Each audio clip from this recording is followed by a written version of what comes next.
Olá a todos, eu sou Inácio, bem-vindos ao segundo FAF virtual. Hoje nós vamos falar sobre hipertensão arterial sistêmica. Os objetivos do vídeo de hoje são apresentar uma breve revisão sobre hipertensão arterial sistêmica e apresentar os principais fármacos utilizados no controle da hipertensão. É importante que o aluno saiba principalmente os mecanismos de ação, os efeitos adversos e as interações medicamentosas desses fármacos. A hipertensão resulta de um aumento do tônus da musculatura vascular. Com isso, observa-se um aumento da resistência vascular periférica, porque houve um aumento do tônus da musculatura dos vasos de resistência, são as artérias, as arteríolas, e uma diminuição da capacitância venosa, que é resultante do aumento do tônus muscular das veias. A hipertensão persistente provoca lesão nos vasos sanguíneos, especialmente nos rins, no coração e no cérebro. A principal causa de AVC é a hipertensão. Por conta da lesão vascular nos rins, a hipertensão crônica não controlada aumenta a incidência de insuficiência renal, além de provocar coronariopatia, insuficiência cardíaca congestiva, e demência. O controle eficaz da hipertensão impede essa lesão vascular, diminui a morbidade e diminui a mortalidade. A hipertensão ela pode ser secundária a outras doenças, como por exemplo, o paciente tem um problema renal e como sintoma desse problema renal ele desenvolve hipertensão, mas em 90% dos casos a hipertensão é essencial, ou seja, ela não é secundária a nenhuma outra patologia. A hipertensão tem um fator genético muito importante, por isso que na semiologia vocês são orientados sempre a investigar o histórico familiar, e ela é fortemente influenciada por fatores ambientais, estilo de vida, alimentação, estresse. Os principais fatores de risco para a hipertensão são tabagismo, diabetes, obesidade e síndrome metabólica. A regulação normal da pressão arterial ela deve ser feita numa faixa estreita para garantir a perfusão adequada dos tecidos e evitar a lesão vascular, que nós falamos anteriormente. Ela é feita pelos baroreflexores, que se encontram no seio carotídeo e no arco da aorta. Eles são responsáveis pela regulação rápida da pressão, eles agem para atenuar variações momentâneas da pressão, e também é feita pelo sistema renina, angiotensina, aldosterona. Esse controle já é o controle a longo prazo. Entrando na primeira classe de fármacos utilizados no controle da hipertensão. Eu vou me delongar um pouco mais nos diuréticos por dois motivos. Primeiro, porque é um assunto que eu gosto muito. E segundo, é um assunto que eu não vou poder abordar com vocês num FAF específico de diuréticos. Então já fica aí de brinde. Certo? Como eu falei anteriormente, a hipertensão ela é fortemente influenciada por hábitos de vida. Então, se você diminui a ingesta de sódio, você automaticamente vai diminuir a sua pressão arterial. E é agindo em cima desse mecanismo que os diuréticos têm sua ação, seu efeito. Eles diminuem a pressão arterial, diminuindo as reservas corporais de sódio e diminuindo o volume sanguíneo. Os diuréticos podem ser o fármaco de primeira escolha, né? Eu conheço pacientes que controlam a pressão há anos utilizando apenas um diurético, E quando utilizados em baixas doses, eles são fármacos extremamente seguros. Dentro dos diuréticos nós temos várias classes. A primeira são os tiazídicos. Eles são amplamente utilizados. Eles agem no túbulo contorcido distal. Questão de prova, vocês precisam saber o local de ação de cada diurético, tá? E eles inibem o cotransportador sódio-cloro. Os diuréticos são especialmente úteis no tratamento de pacientes negros e idosos. Essa figurinha é um resumo dos locais de ação e dos mecanismos de ação dos diuréticos. Eu tirei do Farmacologia Ilustrada. Na última edição é a figura 18.2. Vale a pena vocês imprimirem e darem uma estudada com carinho nessa figura. Os diuréticos tiazídicos agem nesse local aqui, no 4, no túbulo contorcido distal. E aqui vocês vão encontrar os mecanismos de ação deles. Os principais efeitos adversos dos tiazídicos são hipocalemia, hiperuricemia. Ele acaba, por conta disso, levando o paciente algumas vezes, em alguns casos, ter um ataque de gota e hiperglicemia. Existem outros efeitos colaterais, esses são os principais. Aconselho vocês a conhecerem também os outros. O principal representante dos tiazídicos é a hidroclorotiazida. Ela está disponível no posto e vocês encontram tanto de marca quanto genérico. Outra classe é a indapamida. Outro representante dos tiazídicos. A indapamida, ele é muito útil no tratamento de pacientes com insuficiência renal e é indicação obrigatória para pacientes com diabetes. O único ponto negativo é que a indapamida não está disponível no SUS. Então, o paciente teria que comprar o remédio. Também está disponível o remédio de marca e o genérico. Outra classe de diuréticos, os diuréticos de alça. Eles agem no ramo ascendente espesso da alça de Henle. Eles inibem o cotransportador sódio-potássio 2-cloros, diminuem a resistência vascular renal, com isso aumentam o fluxo sanguíneo renal, e eles diminuem a resistência vascular pulmonar. Por isso, eles acabam sendo usados no tratamento do edema agudo de pulmão. Isso daqui também é questão de prova, né? Pode cair uma perguntinha: por que os diuréticos de alça são utilizados no tratamento do edema agudo de pulmão? Aí vai ter um item lá: porque eles reduzem rapidamente o volume plasmático. Não é por isso, pessoal. Eles realmente reduzem rapidamente o volume plasmático, mas eles são utilizados no tratamento do edema agudo de pulmão porque eles reduzem a resistência vascular pulmonar. Mais uma vez aquela figurinha.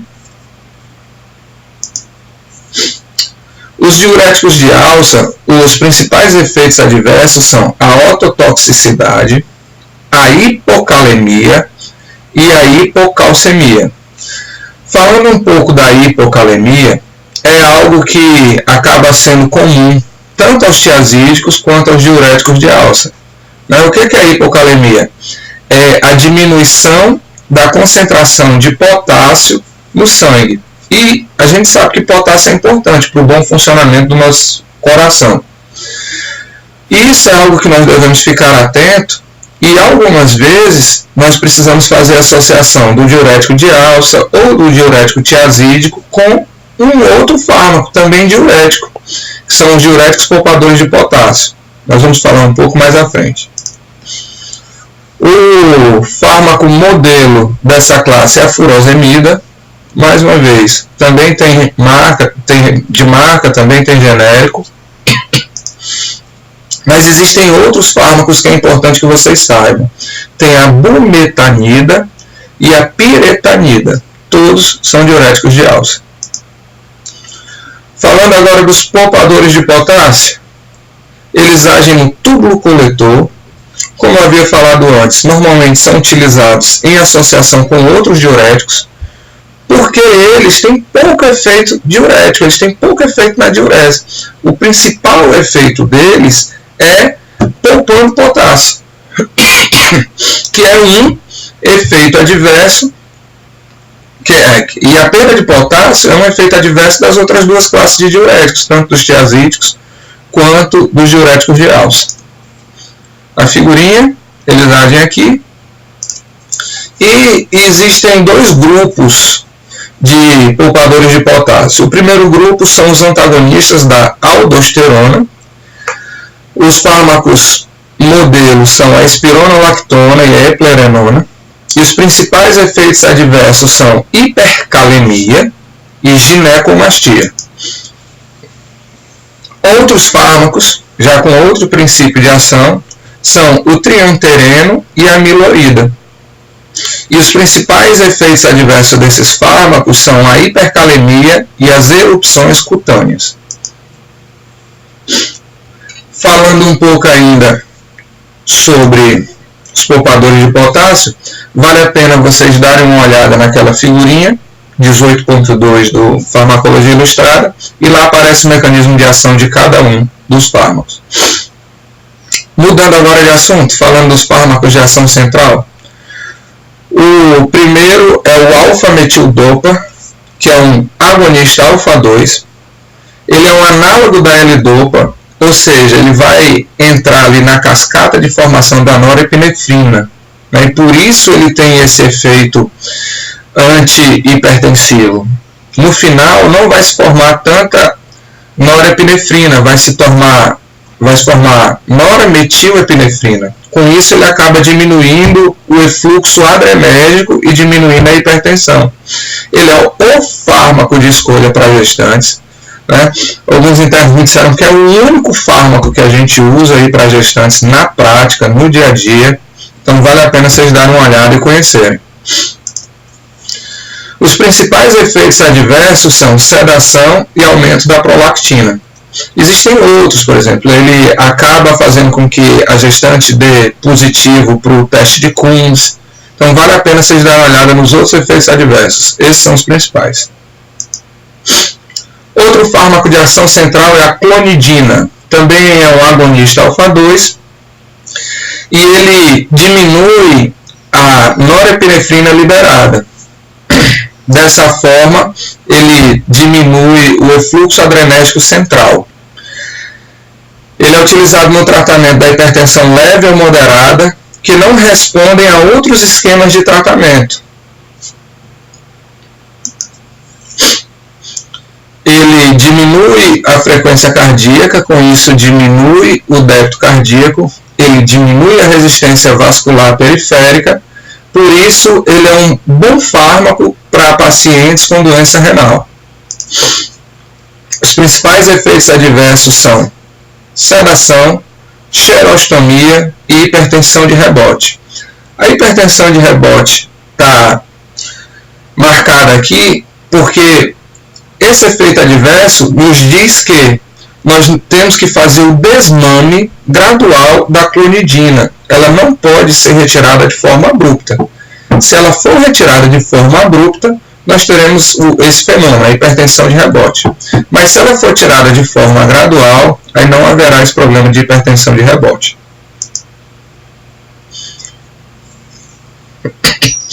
A clonidina impede a liberação fisiológica normal da norepinefrina. Outro fármaco é a guanetidina. Aliás, desculpa pessoal, desculpa. Os fármacos de ação periférica, eles agem impedindo a liberação fisiológica da norepinefrina. A guanetidina é um fármaco extremamente polar, por isso ele não age no sistema nervoso central e ele provoca uma diminuição gradual da norepinefrina nos terminais nervosos. Os principais efeitos adversos da guanetidina são hipotensão postural, distúrbios de ejaculação e diarreia. Existem outros efeitos adversos, normalmente não são bem tolerados pelo paciente, por isso a guanetidina é raramente utilizada. Outro fármaco de ação periférica é a reserpina. Ela bloqueia a captação e o armazenamento das aminas biogênicas, né? Com isso, ela interfere nas concentrações de norepinefrina, dopamina e serotonina. Por mexer com a serotonina, esse fármaco é totalmente contraindicado em pacientes com depressão. A reserpina tem outra característica, que é um fármaco de longa duração. Ela penetra facilmente no sistema nervoso central e, com isso, ela acaba causando sedação, depressão mental e sintomas de parkinsonismo. Os principais efeitos adversos são sedação, efeitos extrapiramidais, diarreia leve. Por isso, ela também é raramente utilizada. Falando agora de outra classe, os beta-bloqueadores são fármacos excepcionais, extremamente conhecidos, e eles agem diminuindo o débito cardíaco, o efluxo simpático e a liberação de renina.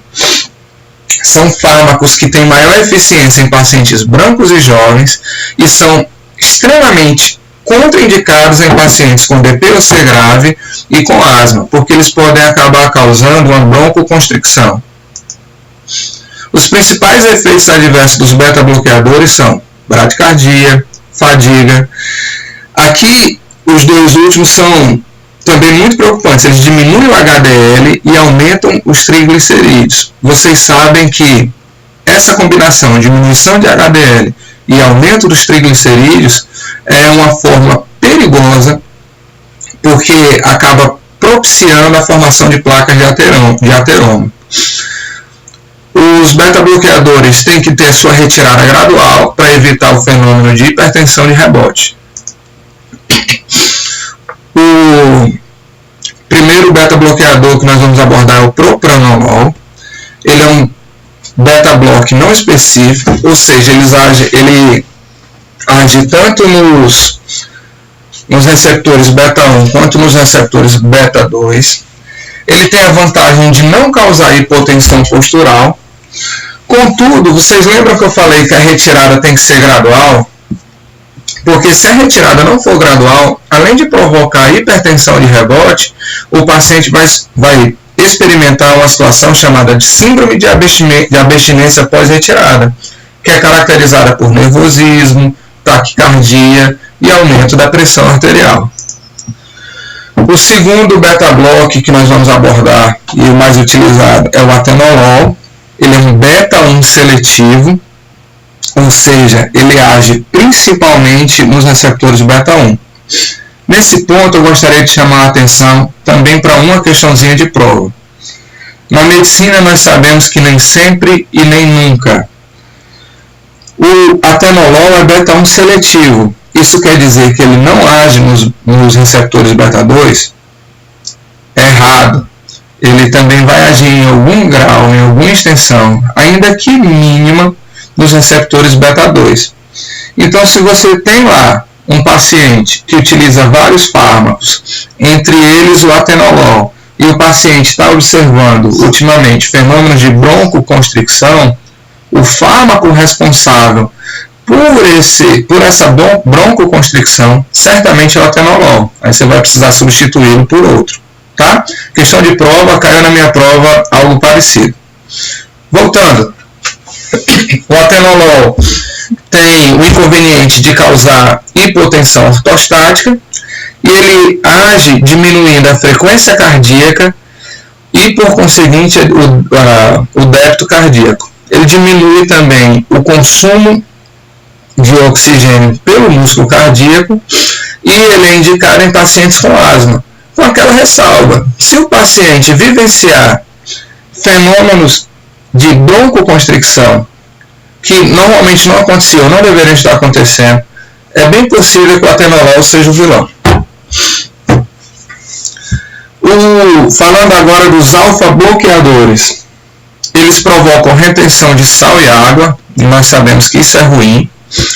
Eles são utilizados na hipertensão leve ou moderada, normalmente em associação com propranolol ou com diuréticos, por conta disso daqui que eu falei antes, por conta de promover a retenção de sal e água. Eles têm a vantagem de não causar dislipidemia, ou seja, de não diminuir o HDL, não aumentar triglicerídeos, LDL, e eles agem relaxando o músculo liso dos vasos. E nós já sabemos que com isso nós diminuímos a resistência vascular periférica e a pressão arterial. Nós temos vários fármacos nesta classe, os principais são a prazosina e a terazosina. Eles são bloqueadores competitivos dos adrenoreceptores alfa-1 e os principais efeitos adversos são síncope na primeira dose, cefaleia e distúrbios de ejaculação. Para evitar síncope na primeira dose, normalmente recomenda-se que o paciente tome a primeira dose imediatamente antes de dormir. Falando agora dos vasodilatadores, eles agem no músculo liso das arteríolas, que são os vasos de resistência, e acabam por isso diminuindo a resistência vascular periférica. O mecanismo de ação é simples, eles inibem o influxo de cálcio. E tem um inconveniente, os vasodilatadores, é que eles acabam estimulando reflexamente o coração e acabam provocando angina, né? Isso é paradoxal, mas c'est la vie.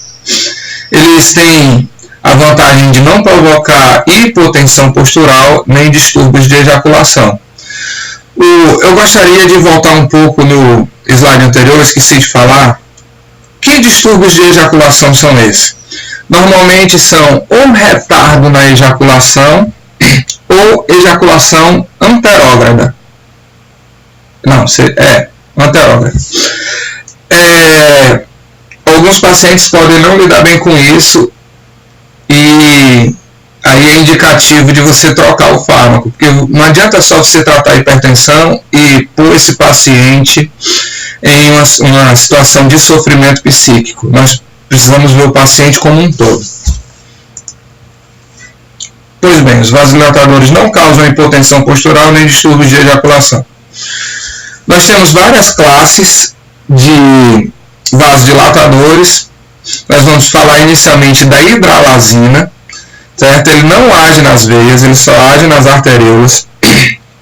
É utilizado no tratamento da hipertensão moderadamente grave e tem como principais efeitos adversos cefaleia, taquicardia e sudoração.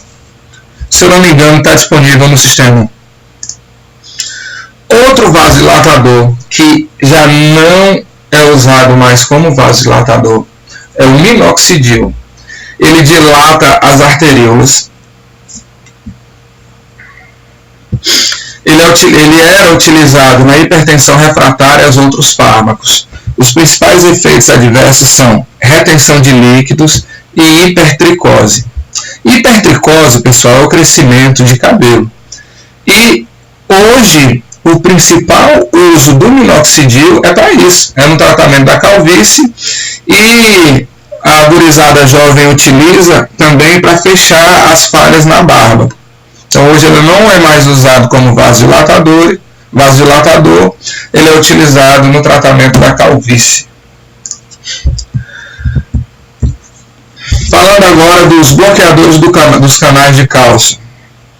Eles diminuem a resistência vascular periférica e com isso diminuem a pressão arterial. Doses elevadas devem ser evitadas, porque no uso de doses elevadas o paciente vai acabar sofrendo uma vasodilatação excessiva e vai acabar se expondo ao maior risco de infarto agudo do miocárdio. Existem vários fármacos. O primeiro é o verapamil. Ele é utilizado no tratamento da angina e das taquiarritmias supraventriculares. E os principais efeitos adversos são bloqueio atrioventricular de primeiro grau e constipação. E nós temos também o diltiazem. Ele é menos seletivo, ele age nas células cardíacas e nas células do músculo liso também. E tem um perfil de efeitos adversos mais favoráveis do que o verapamil. Outra Outra classe de bloqueadores de canais de cálcio são as dihidropiridinas. Vocês vão ouvir falar muito do nifedipino, que é a dihidropiridina de primeira geração, e do amlodipino e do nicardipino, que são dihidropiridinas de segunda geração. Eles têm maior afinidade vascular, ou seja, não tem ação basicamente nos músculos do coração. Eles têm a vantagem de dihidropiridinas de ter pouca interação com warfarina, digoxina. As dihidropiridinas agem nos canais de cálcio do tipo L, ou seja, eles não dilatam veias e tem um efeito natriurético intrínseco, né? Ou seja, ele ajuda na eliminação de sódio. Como nós sabemos, se eu diminuo o sódio, eu tenho a tendência de diminuir a pressão arterial. Os pacientes negros respondem melhor às dihidropiridinas e os principais efeitos adversos são constipação com o verapamil, crescimento gengival com nifedipino e tontura com todos os fármacos com todas as dihidropiridinas de segunda geração. Eu quero chamar a atenção aqui para o crescimento gengival, porque poucas coisas causam crescimento gengival. Então, se você tem um paciente que está usando nifedipino e está com crescimento gengival, é muito provável que seja por causa do nifedipino. Falando agora dos inibidores da ECA, os IECA, eles diminuem a angiotensina tipo 2, angiotensina 2, desculpa pessoal, estou com diabetes na cabeça.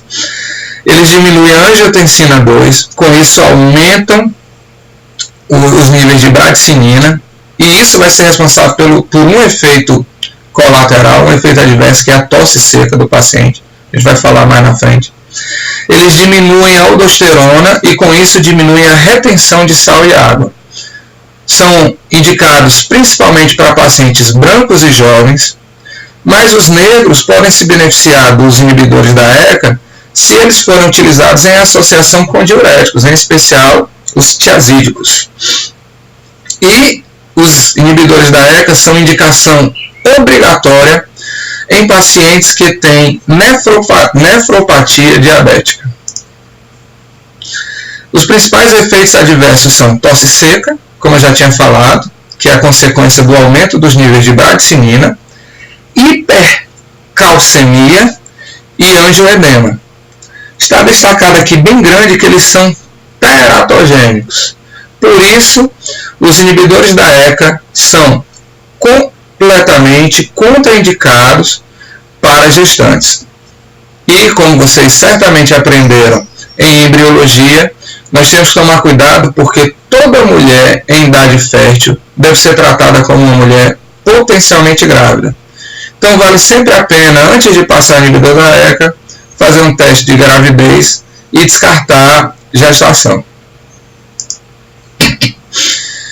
Os principais fármacos são captopril, enalapril, tandalapril. O principal é o captopril. Existem outros pril, vale a pena vocês conhecerem, mas esses três são os principais. Falando agora dos bloqueadores dos receptores de angiotensina, os BRAAs. Eles são uma alternativa aos inibidores da ECA, porque como eles não interferem nos níveis de bradicinina, o paciente não vai sofrer com aquele fenômeno de tosse seca. Então, se o paciente está conseguindo um bom controle da hipertensão com os inibidores da ECA, mas a tosse seca é algo que está incomodando, vale a pena você trocar pelo bloqueador do receptor de angiotensina. Eles agem principalmente nos receptores de angiotensina 1, nos receptores AT1, e tem os efeitos farmacológicos semelhantes aos dos inibidores da ECA, com a vantagem também de ter baixa nefrotoxicidade. Os efeitos adversos são semelhantes aos dos inibidores da ECA, com exceção da tosse seca, e da mesma forma que os IECA, os BRAAs são teratogênicos, ou seja, são completamente contraindicados para pacientes gestantes. Os principais fármacos são a losartana, valsartana e candesartana. Por último, eu gostaria de trazer essa revisão para vocês de como que nós vamos tratar cada população especial. Pacientes jovens e brancos respondem muito bem aos inibidores da ECA e aos beta-bloqueadores. Pacientes idosos e negros já respondem melhor aos bloqueadores dos canais de cálcio e aos diuréticos. E gestantes, nós vamos utilizar exclusivamente a alfa-metildopa e evitar com todas as forças os inibidores da ECA e os bloqueadores dos receptores de angiotensina. Eu gostaria de deixar essa frase com vocês: falhar em se preparar é se preparar para falhar, é do Benjamin Franklin. E, pessoal, muito obrigado. Mais uma vez, eu quero pedir a opinião de vocês, deem sugestões, digam como que nós podemos melhorar esse trabalho. Isso é feito pela equipe de farmacologia clínica para vocês.